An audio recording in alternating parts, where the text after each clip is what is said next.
ప్రతి దినము ఎడారిలో సెలయేర్లు శ్రద్ధతో వింటున్న మీ అందరికీ నా హృదయపూర్వకమైన శుభములు వందనములు తెలియజేయచ్చు. ఎడారిలో సెలయేర్లు అనుదిన ధ్యాన భాగమును చదువుతున్నాను. దయచేసి శ్రద్ధగా వినండి. ఆగస్టు నెల 11వ తారీఖు కొరకై ఏర్పాటు చేయబడిన ఎడారిలో సెలయేర్లు అనుదిన ధ్యాన భాగమును చదువుచున్నాను. వాక్య భాగము: అంజూరపు చెట్లు పూయకుండినను, ద్రాక్ష చెట్లు ఫలింపకపోయినను, ఒలీవ చెట్లు కాపులేక ఉండినను, చేనిలోని పైరు పంటకు రాకపోయినను, గొర్రెలు దొడ్డిలో లేకపోయినను, సాలలో పశువులు లేకపోయినను, నేను యెహోవా యందు ఆనందించెదను. హబక్కూకు గ్రంథము 3వ అధ్యాయము 17-18 వచనాలు. ధ్యాన భాగమును చదువుచున్నాను. ఇక్కడ ఉదహరించిన పరిస్థితి ఎంత నికృష్టంగా ఉందో చూడండి. భక్తుడు వెలిబుచ్చిన విశ్వాసం ఎంత శౌర్యవంతంగా ఉందో గమనించండి. నిజంగా చూస్తే అతడేమంటున్నాడంటే, నాకు భోజనం ఎక్కడ నుండి వస్తుంది అని నేను తడుములాడుకోవాల్సిన పరిస్థితి వచ్చినప్పటికీ, ఇల్లంతా గుల్లైనప్పటికీ, నా పొలమంతా బీడు భూమిగా మారినప్పటికీ, ఒకప్పుడు దేవుని సమృద్ధికరమైన దీవెన ఫలాలు పండిన చోట ఇప్పుడు దేవుడు పంపిన నాశనపు గుర్తులు కనిపించినప్పటికీ నేను యెహోవా యందు ఆనందించెదను. ఈ మాటలు సువర్ణాక్షరాలతో రాయతగ్గవి. దేవుని కృప వల్ల ఈ మాటలన్నీ మన హృదయాలపై చెరగని శిలాక్షరాలు కావాలి. ఈ వాక్యంలో మనకు తోచే భావం ఏమిటంటే, భక్తుడు తన కష్ట సమయంలో దేవుని వద్దకు పారిపోతానంటున్నాడు. ఈ దురదృష్టకరమైన సంఘటనల మధ్య అతడు ఆత్మలో నిబ్బరంగా ఉంటాడు. ఇన్ని ఆపదలు వాటిల్లుతున్నప్పటికీ దేవునిలో ఒక పరిశుద్ధమైన ఆనందాన్ని కలిగి ఉంటాడు. ఆయన నుండి తనకేదో దక్కబోతున్నదని సంతోషంగా ఎదురుచూస్తుంటాడు. ఇది ఎంత గంభీరమైన నిశ్చయత, ఎంత కీర్తివంతమైన విశ్వాసం, ఎంత అజేయమైన ప్రేమ! వానలో పాడే కోయిల గొంతు, మృదంగ ధ్వనుల వర్ష బిందువుల వింత, ఎంత శ్రావ్య గీతం ఇదంతా! కష్టాలు రాక మానవు, ఆపడం ఎందుకు నీ గానం? వర్షం వెలిసే సమయం వచ్చేసింది. తేలిక మనసుతో బాధలను ఎదిరించేవాడు వాటిని తేలిక చేసుకుంటాడు.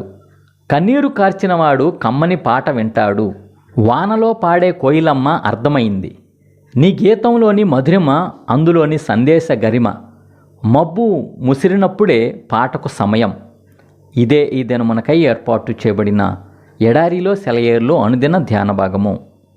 సమస్త జ్ఞానమునకు మించిన దేవుని కృపా సమాధానము ప్రభువైన యేసుక్రీస్తు వలన మీ హృదయములకు మీ తలంపులకు కావలి ఉండును గాక. ఆమేన్. ప్రార్థన.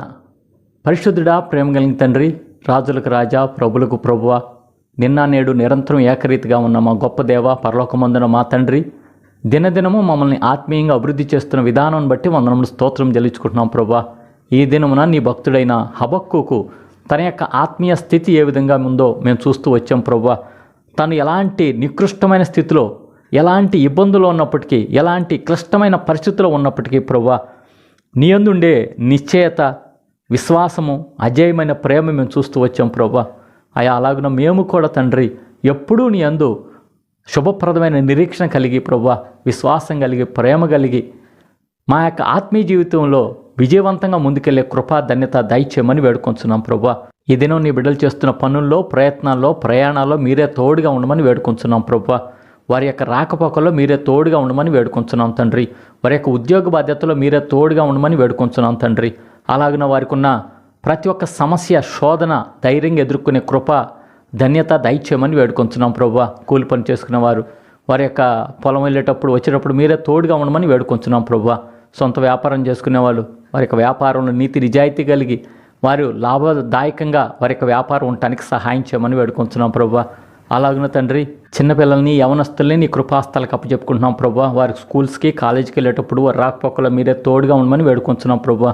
వారు పెద్దలకి, తల్లిదండ్రులకి, ఉపాధ్యాయులకి, లెక్చరర్స్కి విధేయులయ్యేటట్లుగా సహాయం చేయమని వేడుకొంచున్నాం ప్రభువా. అలాగే దిన దీవెనలతో, ఆశీర్వాదాలతో ప్రతి ఒక్కరిని నింపమని నజరేయుడైన యేసు నామములో ప్రార్థించి వినయంగా వేడుకొంచున్నాము తండ్రి. ఆమేన్. మన తండ్రి అయిన దేవుని యొక్క ప్రేమ, ప్రభువైన యేసుక్రీస్తు వారి కృప, పరిశుద్ధాత్మ యొక్క అన్యోన్య సహవాసం సదా మీ అందరికీ తోడై ఉండును గాక. Amen. Praise the Lord. Shalom.